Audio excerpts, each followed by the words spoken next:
The auto industry accounts for more than 390,000 jobs in Michigan, or 7% of the statewide working population. That's according to an industry lobbying group.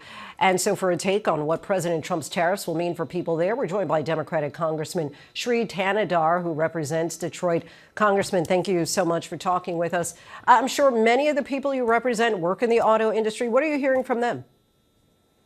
Well, people are concerned. People are concerned about what is this going to do to the cost of cars. Will new cars, especially in the lower range, like 30,000 plus range, those cars will become unaffordable for working class people.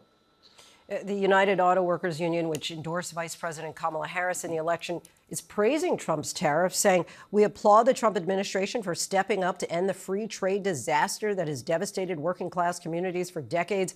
Ending the race to the bottom in the auto industry starts with fixing our broken trade deals."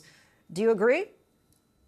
Well, look, many economists say this tariff is just going to raise cost.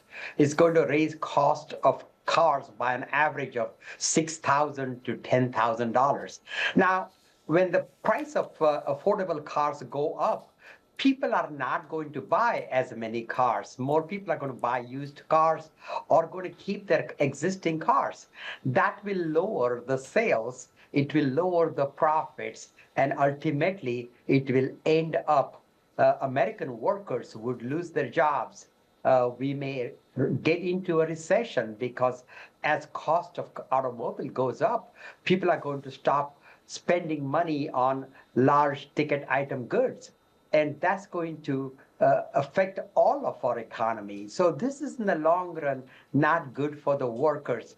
If you really want to help the workers, pass the PACT Act. Let all workers have access to organizing, becoming part of unions, collective bargaining. That is the way to help the workers, help them get skills and train them on skill set training. There is a ways to help workers, but raising auto prices is not the way to do it. But then why do you think that they're supporting these tariffs then? Do you think that they're being short-sighted?